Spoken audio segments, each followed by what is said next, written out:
আসসালামু আলাইকুম। Hello lovely ভিউজার, দেশ ও দেশের বাইরে সবাইকে আত্মর কুকিং স্টুডিওতে স্বাগতম। আজকে আপনাদের মাঝে নিয়ে এসেছি গরুর মাংসের একটা অন্যরকম আইটেম, যেটা হচ্ছে গরুর মাংসের ভর্তা। সো দেখতেই থাকুন ভিডিওতে কি কি লাগছে, আর অবশ্যই ভিডিওটা শুরু থেকে শেষ পর্যন্ত দেখবেন, কোনো কিছু স্কিপ করবেন না। আর ভিডিওটা ভালো লাগলে অবশ্যই আপনাদের কাছে রিকোয়েস্ট রইলে একবার হলেও ট্রাই করে কমেন্টে জানাবেন। ফার্স্টে এই জায়গায় আমি দিয়ে দিচ্ছি পেঁয়াজ কুচি। আমি পেঁয়াজটা এই জায়গায় মালা সিস্টেম করে নিচ্ছি। আমার এই জায়গায় পেঁয়াজ লেগেছে প্রায় 4টার মতো।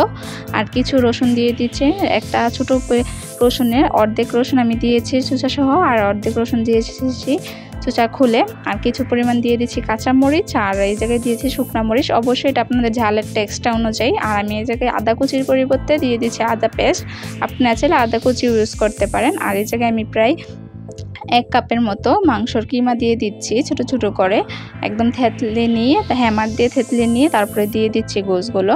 আর এই জায়গায় প্রয়োজনীয় মশলাগুলো দিয়ে দিচ্ছি। এই জায়গায় আমি স্বাদ মতো দিয়েছি নুন, আর দিয়েছি হলুদ 1/2 চা চামচের মতো, আর গরম মশলা গুঁড়া। এটা দিয়ে খুব ভালোভাবে মিশিয়ে নিচ্ছি। আর এই জায়গায় আমি দিয়েছি সয়াবিন তেল। আপনারা চাইলে এই জায়গায় যেই তেল ইউজ করেন সেটা দিতে পারেন, সরিষার তেলও দিতে পারেন। আমি সয়াবিন তেল দিয়েছি প্রায় 1/4 কাপের মতো, দিয়ে খুব ভালোভাবে এগুলো ভেজে নিচ্ছি।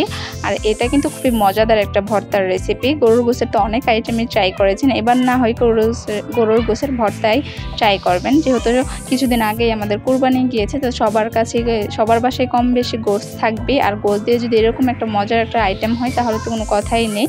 এখন আমি মিডিয়াম টু লো হিটে এগুলো খুব ভালোভাবে ভেজে নিচ্ছি।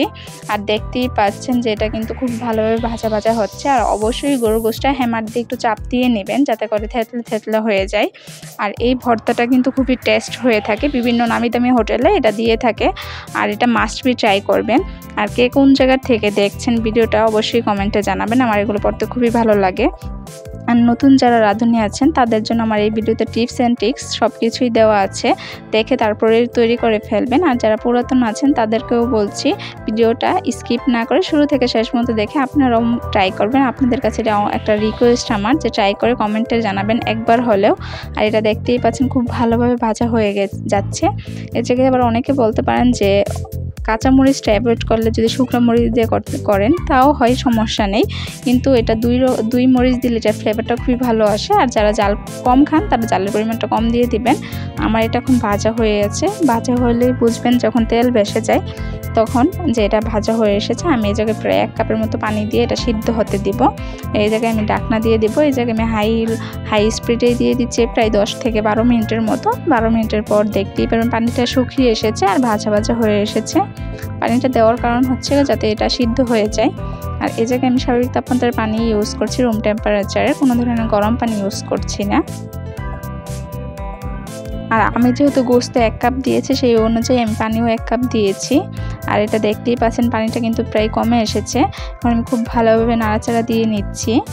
আর এটার টেস্টটা কিন্তু খুবই অন্যরকম একটা টেস্ট আসে, অবশ্যই ট্রাই করে জানাবেন। আর ভিডিওগুলো যদি আপনাদের কাছে ভালো লাগে অবশ্যই লাইক কমেন্ট শেয়ার এবং সাবস্ক্রাইব করে যাবেন। যারা ফেসবুক পেজ থেকে দেখছেন অবশ্যই ফেসবুক পেজটাকে ফলো দিয়ে একটা লাইক দিয়ে যাবেন। এখন আমি একটা ব্লেন্ডারে ব্লেন্ড করে নিচ্ছি সবগুলো। আমার এটা ভাজা হয়ে এসেছে। এখন ব্লেন্ড করে নিচ্ছি, যেটা দিয়ে আদা রসুন বাটা পেস্ট হয় সেটা দিয়ে। আপনারা চাইলে পাটাও বেটে নিতে পারেন। এখন আমি ব্লেন্ডারে খুব ভালোভাবে ব্লেন্ড করে নেব। পাটায় পিষলেও যেরকম, কিন্তু অবশ্যই এটা গরম থাকতেই ব্লেন্ড বা পাটায় পেষে নেবেন, তা না হলে কিন্তু এটা টেস্টটা ভালো আসবে না। আর আমার চ্যানেলে কিন্তু আরও বিফের আরও নানা ধরনের আইটেম আছে। আর আত্মর কুকিং স্টুডিও মানেই হচ্ছে সামান্য উপকরণ খুবই মজাদার রেসিপি আপনাদের মাঝে নিয়ে আসা। সো আমার এটা দেখতেই পাচ্ছেন ব্লেন্ড করা কিন্তু প্রায় হয়ে এসেছে।